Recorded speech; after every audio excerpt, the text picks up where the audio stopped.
Hello everyone. In this video, we'll be going over the two new heroes released in the Necropolis DLC, Nevermoor and Velarion. Nevermoor is a warrior healer multi-class with 14 base speed and 88 health.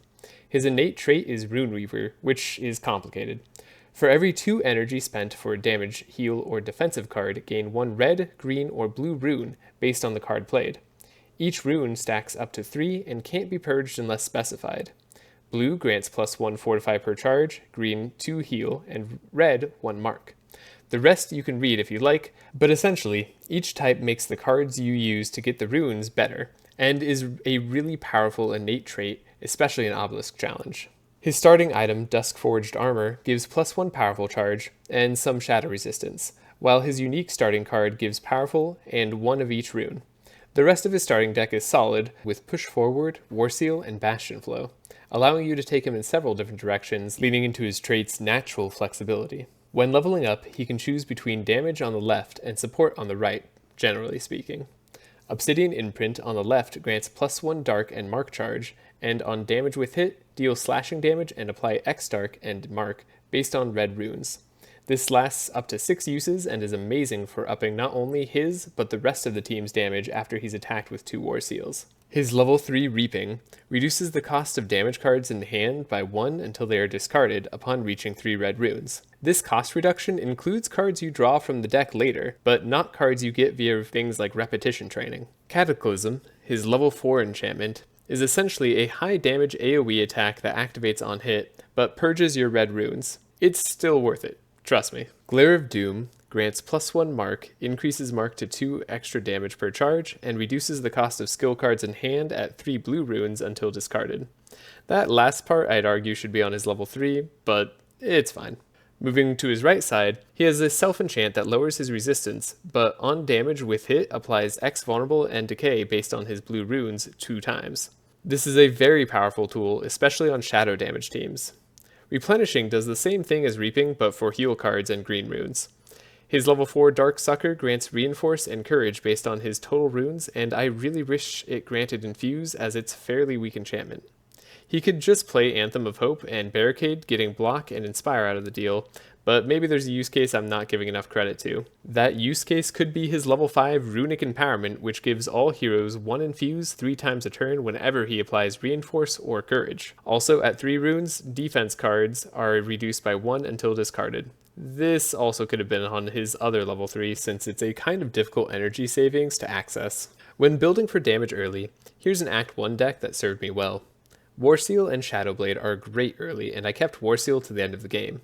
Later, Whirlwind gave me 3 red runes immediately, and could nearly wipe out most fights by itself with Obsidian Imprint. For support, I highly recommend getting Prayer of Healing and Barricade or Prayer of Protection depending on what perks you spec for. Also, don't underestimate taking a fast charge perk and upgrading Push Forward for speed control. The other hero, Velarion, is a healer mage with 13 base speed, 67 HP, and a good starting item in Blood Amulet.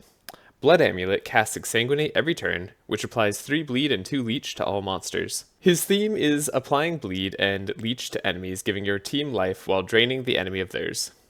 Bloodbound is his innate trait, and it makes him apply leech whenever he applies bleed. With both Leechy and Blood Amulet, Velarion can apply 14 bleed and 6 leech to all monsters before playing a card. His unique card, Vampiric Frenzy, is a 1-cost AoE Curse Shadow spell that deals X Shadow and X Fire damage to all monsters, scaling with the target's bleed. This card is incredibly strong when supported by other bleed characters, and it's just really great even if not. Life Tap and Arcane Drain are 2 great starting skills, while Vitalize is certainly a card. Shadow Flame can be upgraded to hit all monsters, but Curse of Blood and Vampiric Touch should likely be replaced if Velarion is the main damage dealer. As a side note, Vampiric Touch should totally have been given leech application in this update. Valarion's level 2 paths are roughly split between damage and healing. His left damage side, level 2, says 2 times a turn for every burn and dark charge applied, apply 1 bleed. It's an okay enchantment that leans into burning bleed theme, that is only strengthened by his awesome level 3 Crimson Ripple, which not only gives +1 bleed, but also reduces fire resist by 0.5% per bleed charge.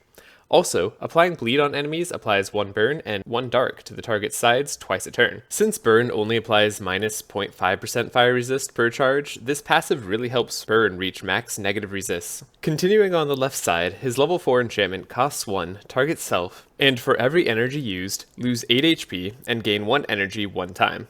While it doesn't incentivize fire or bleed, it is thematic with losing and gaining life. But the level 5 energy spike is strange to me. When Leech explodes on enemies, grant all hero 1 energize. This can be a great effect, but it has nothing to do with burn or dark, and only vaguely relates to bleed via Leech. Anyways, his level 2 on the right gives +1 Leech and grants all heroes vitality when Leech is applied up to 6 times. Arcane Drain is great in combination with this enchantment, however it does not trigger the application multiple times since Overcharge acts as 1 flat chunk of Leech stacks. His starting ring and Leechy will trigger the effect up to the amount of monsters in the fight, which will likely use it up immediately in the next round. His level 3 gives +1 Leech, and makes Leech Explosion heal heroes 50% more, while also applying regeneration to all heroes. This makes the already great Leech heals more than enough for Velarion to be many teams' sole healer, even in longer fights.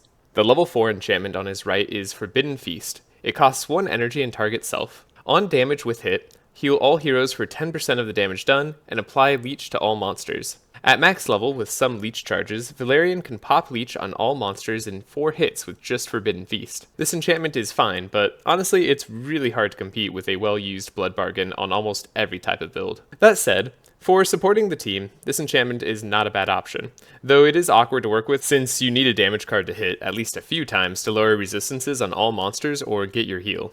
I think it could be 0 cost in order to better compete with Blood Bargain, though either way it'll likely be useful since Velarion's starting card is very good at proccing 4 hits immediately. Just make sure he can actually deal damage through the mitigate on higher Madness levels. His level 5 Hemostasis is a great reward for playing into Leech, especially when combined with Forbidden Feast to give 4 Inspire and Vitality to all heroes with relative ease. Since Velarion is a healer mage with fantastic speed for those classes, he is an excellent support even without any of his level ups.